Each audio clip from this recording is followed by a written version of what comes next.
கோவையில் மேட்டுப்பாளையம் டு ஊட்டி போகிற வழியில் பிளாக் தண்டர் இருக்குல்ல, அதுக்கு பக்கத்தில் கூக்கி லேண்ட் அப்படின்னு சொல்லிட்டு பேர்ட்ஸ் பார்க் ஒன்று இருக்குது. அங்கே தான் நாங்கள் போயிருந்தோம். டிக்கெட் எடுத்து உள்ளே போனதுமே எல்லா பேர்ட்ஸும் நம்மளை பார்த்து தான் வரும். ஏன்னா நம்ம கையில் பிளேட் இருக்கும். ஏன்னா அந்த பிளேட்டில் தான் ஃபுட்டெல்லாம் இருக்கும். என் பிளேட்டில் உட்காந்து சாப்பிட்ட பேர்ட்ஸ் எல்லாம் பார்த்தா என் கையவே கடிச்சிட்டு இருந்தது. ஏன்னா அதோட ஃபுட்டை நான் தொடுறேன். நான் ஹஸ்பண்டோட காலர்லாம் கடிச்சிட்டு இருந்தது. பட்டன்ஸ் எல்லாம் மாற்றி மாற்றி அந்த ஃபுட்டுக்காக சண்டையெல்லாம் போட்டுட்டு இருந்தது. ரொம்ப கோவமாக தான் இருந்துச்சு. ஒன்றும் சரியான விளையாட்டு. காதை கடிக்கிறதும் கழுத்தை கடிக்கிறதும் கிட்ஸுக்கெல்லாம் ரொம்ப பிடிச்சிருந்தது. ரொம்ப ஜாலியா இருந்தாங்க.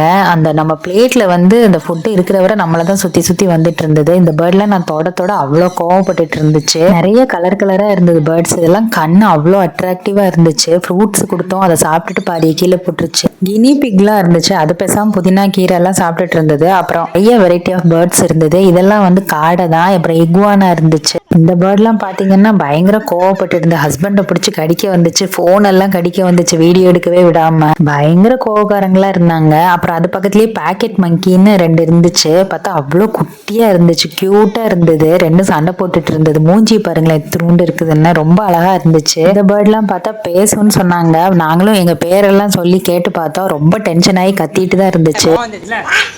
அப்புறம் பைத்தான்லாம் இருந்தது. அதெல்லாம் சும்மா தூங்கிட்டு தான் இருந்தது. இந்த மாதிரி பேர்ட்ஸ் பார்க் வந்து நாங்கள் ஆல்ரெடி பாண்டிச்சேரியில், சென்னையில், மதுரையிலலாம் போயிருக்கேன். ஆல்ரெடி நான் அதை வீடியோவும் போட்டிருக்கேன். இங்கேயும் கொஞ்சம் நல்லா என்டர்டெயின்மெண்ட்டாக சூப்பராக தான் இருந்தது. கண்டிப்பாக விசிட் பண்ணி பாருங்கள். பாய்.